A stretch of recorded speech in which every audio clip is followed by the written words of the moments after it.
Goeiedag en baie welkom. Het is 'n wonderlike voorreg. Ons is in lydenstyd en ons loop hier deur Johannes en ons kom nou nader aan Paasnaweek, so jy sal ook in die preek hoor dat die fokus skuif so 'n bietjie. Nou vandag is ons by Johannes 11 by Lazarus en dit is 'n hoofstuk wat 'n mens na baie kante toe kan skuif. So ons het een spesifieke hoek vandag. Maar mag jy regtig beleef dat die Here met jou praat vanuit Johannes 11. Kom ons maak ons oë toe. Here, ons bring vandag ons liggame, ons spiere en senings, are en slagare, gebeentes en gewrigte, die wonderwerk dat ons skepsels is na U toe. Ons bring vir U ons gebrokenheid en ons vra vir genesing en herstel en vryheid. Dit wat U vir ons gemaak het. En ons vra dit in die naam van Jesus Christus, tot God die Vader, deur die werking van die Heilige Gees. Amen. En hierdie drie-enige God sê genade, barmhartigheid en vrede vir julle. Nou wil ek jou nooi en sê, kom ons kyk, ons is by Johannes hoofstuk 11. Maak jou Bybel oop daar by Johannes hoofstuk 11. Ek wil jou nooi om die hoofstuk heel te lees. Ons gaan natuurlik net, omdat dit so lang hoofstuk is, net stukkies lees. Maar kom ons begin lees by hoofstuk 11. As julle sien, hy vertel nou maar net van Lazarus in Betanië. En dan Jesus, vers 4, toe Jesus dit hoor, het hy gesê, hierdie siekte sal nie op die dood uitloop nie, maar op die openbaring van die wonderbaarlike mag van God, sodat die Seun van God daardeur verheerlik kan word. En dan spring ons so eentjie af verder, dan kom Jesus en hy sê, ons vriend, dis vers 11, ons vriend Lazarus slaap, maar ek gaan om hom wakker te maak. En dan het die disippels natuurlik nie verstaan. Vers 17, toe Jesus daar kom, het hy gevind dat Lazarus al 4 dae in die graf was. Betanië was naby Jerusalem omtrent 303 kilometer. En baie van die Jode het na Martha en Maria toe gekom om hulle oor hulle broer te troos. En dan spring ons nog so eentjie aan na vers 38 toe. Jesus se gemoed het weer vol geskiet toe hy by die graf kom. Dit was 'n rotsgraf en daar was 'n klip voor die ingang gerol. Jesus sê toe, rol die klip weg. Maar Martha, die suster van die oorledene, sê vir hom, Here, hy ruik al, want dis al die 4de dag. Jesus sê toe vir haar, het ek nie vir jou gesê, as jy glo, sal jy die openbaring van die wonderbaarlike mag van God sien nie? Hulle het toe die klip weggerol. Jesus het opgekyk boontoe en gesê, Vader, ek dank U dat U my verhoor het. Ek weet dat U my altyd verhoor, maar ek sê dit terwille van die mense wat hier rondom staan, sodat hulle kan glo dat U my gestuur het. Nadat hy dit gesê het, roep hy met 'n harde stem, Lazarus, kom uit. Die oorledene het uitgekom. Sy hande en voete was nog toegedraai met grafdoeke en sy gesig toegebind met 'n kopdoek. Jesus sê toe vir die mense, maak hom los, dat hy kan huis toe gaan. Ons lees dit daartoe saam. Jy kan sommer so terwyl ek lees, en hoor jy, hierdie is vir jou 'n baie verrassende verhaal eintlik. Hier waar ons leef, en soos die slegte boodskappe van die wêreld af inkom, dan voel 'n ou al meer hierdie ding van, my lewe is maar 'n doodloopstraat. Dit is 'n pad, ek loop hom, en daar's 'n punt, daar's 'n einde. Daar's 'n nie omkeer nie. En dan kom Johannes 11, en hy daag eenvoudig alles wat ons weet van dood en lewe, daag hy uit. En hy sê, jy moet nie dink jy weet alles nie. Ek dink sommer ook ewe skielik aan Jesegiel 37, daar waar die Here vir Jesegiel sê om hierdie droë, dooie bene op te roep. Daag ook alles wat ons weet van die dood. Daag hy dadelik uit en sê, dink jy weet, of gaan jy luister as ek praat? Want dit is so mooi, ek het nou van Jesegiel gepraat, jy weet dit lyk amper as 'n ou Jesegiel lees, asof God vir Jesegiel vat, en dan sleep hy hom so binne in die vallei in waar al die doodsbene lê, hy sleep hom in en hy sê, kyk na hierdie doodsbene, Hier in hierdie gedeelte in Johannes 11 sleep Jesus sy disippels van Jerusalem af tot in Betanië, tot by die graf van Lazarus, en hy sê, julle dink julle weet van dood, kom ek wys vir julle beter. Hulle het nogal gedink, hulle gaan na hulle dood toe, nee, as jy daar lees. En eintlik is Jesus besig om vir hulle te sê, kom ek wys julle wat julle nie van die dood weet nie. En albei keer, Esegiel 37 en in Johannes 11, sien ons dat die lewe keer terug na dit wat regtig dood was. Wat 'n aangrypende ding. So, die dood, vir God, is die dood nooit die einde nie. Vir God is die dood nie die mag nie. Daarom sê Paulus, dood was jou angel. Dood is nie hierdie monster wat dit in ons lewe is nie.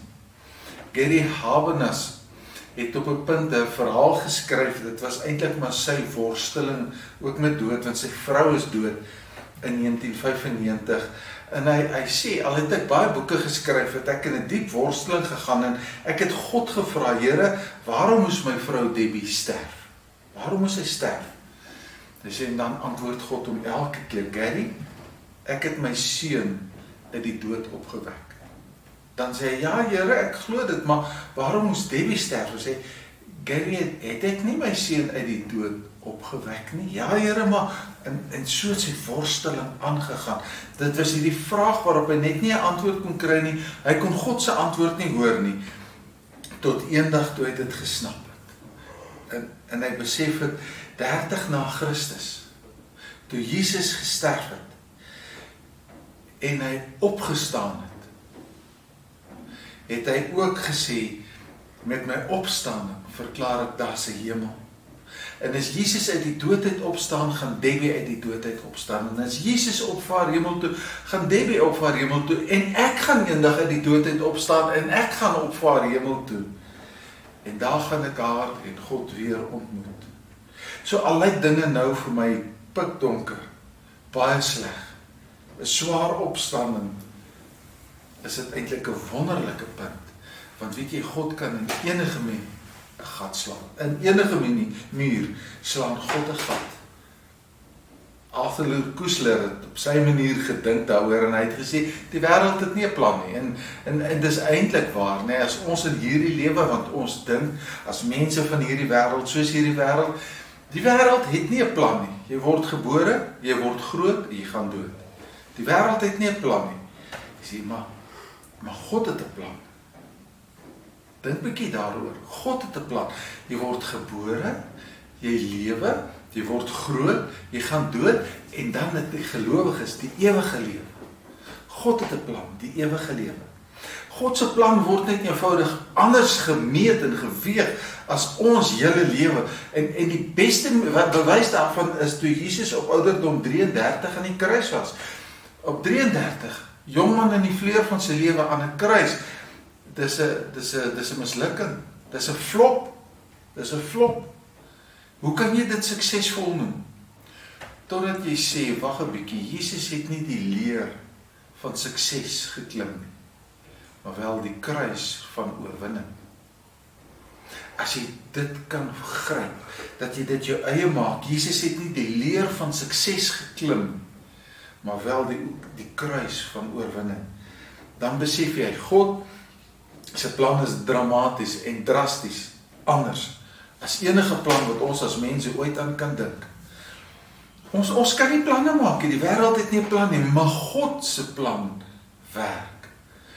Dis al by Esegiel, dat God vir Esegiel roep en dan sê hy, breek vir hierdie bene, en dan skuif die bene na mekaar toe, en dan bind die senings aan, en dan kom die vleis oor, en dan kom die vel oor, dat hy sê, God het 'n plan, vir dooie, droë bene, God het 'n plan. God het 'n plan ook vir ons. Daarom praat ons van onsself as Paasondag mense in 'n goeie Vrydag wêreld. Op goeie Vrydag het die wêreld vir Jesus doodgemaak. Op Paasondag het God vir Jesus opgewek. So ons is Paasondag mense in 'n goeie Vrydag wêreld, want ons glo in die opstanding. En as dit jou geloof is, dat jy sê ek is 'n Paasondag mens in 'n goeie Vrydag wêreld, dan wil ek vir jou nooi en sê, gee jou regtig net oor aan hierdie God wat 'n plan het. En wag op hom. Wag is vir ons moeilik, né? Wag is 'n aktiewe ding. Wag is nie om op 'n lazy boy te sit en voor TV te kyk nie. Wag is om te worstel voor die Here. Maar vertrou hom. Vertrou hom. Weet jy, as ek net bietjie dink aan Paulus se worsteling met die Here, in 2 Korintiërs 1 vers 9, daar sê hy, dat dit het gebeur sodat ons nie op onsself sal vertrou nie, maar op God, wat die dooies opwek vir die lewe. Wag op God. En dan skryf Prof Karel Bart so mooi vir sy vriend, en ek het dit in Afrikaans vertaal, en hy sê, moenie jou ore laat hang nie. Jy weet hoe lyk 'n hond as hy baie teleurgesteld en hartseer is, nie. Moenie jou ore laat hang nie, nooit nie. Want dan word geregeer, nie in Moskou, nie in Washington nie, nie in Peking nie, nie in Teheran nie, voeg ek self by, maar dan word geregeer op hierdie aarde, vanuit die hemel. Die Here regeer, en hy alleen het 'n plan. Dis mos die verhaal van Lazarus, want Jesus wek vir Lazarus op, om te sê, die dood, sterf, is nie die laaste sê nie. Daar is lewe al sterwe jy ook. Eugene O'Neill het in sy worsteling gekom, en oor Lazarus het hy gesê, die lachende opstaan. Die lachende opstaan. Vreemd, né? En dan begin hy by die blindheid te sê, onthou jy die blinde man, toe die mense vir hom vra, was jy nie blind nie? Toe sê hy, al wat ek regtig weet, is ek was blind, maar nou kan ek sien. Nou sê hy saam met Lazarus, al wat ek weet, is ek was dood, vir 4 dae, maar kyk ek lewe weer. En dan vertel hy verhaal, hy sê, Jesus het Lazarus geseën, en het weggegaan. En Lazarus, terwyl hy Jesus so agterna kyk, het saggies begin lag, soos 'n man wat verlief is op God, het hy begin lag, en so 'n lag het ek in my lewe nog nooit gehoor nie. Hy het gelag, dat dit vir my in my ore gevoel het, asof ek dronk word, soos van wyn, en ek het ook begin lag. Die lachende Lazarus, die ons opstanding, uit 'n kleurloos, lewelose wêreld, gee vir ons 'n nuwe lewe en 'n nuwe kleurvol, 'n lewe met eindelose moontlikheid, so kleurvol. Daar's 'n staaltjie, 'n legende wat oor Lazarus vertel word, dat hy dan, nadat hy lewendig gemaak is, wou die Jode hom natuurlik dadelik dood kry, en toe het hy gevlug na Cyprus toe, dis net 'n legende hoor, gevlieg na Cyprus toe, en op Cyprus het hulle gepraat van die 4-dag Lazarus, vriend van Christus. Die 4-dag Lazarus, nee, want hy was 4 dae dood. Van dit gepraat. As ons dink aan Lazarus wat opgestaan het en geleef het, dan is ons eintlik soos hy Duracell-hasies, nee, wat net tikke bly aanloop. Want Jesus het vir ons gesê, ek is die opstanding en die lewe. En soos hy vir Martha gevra het, glo jy dit? So dag gaan ons ook uit om te sê, glo jy dit? Ja, ek glo dit, maar die sterftesyfer onder Christene is nog steeds 100%. Niemand kom lewendig hier uit nie.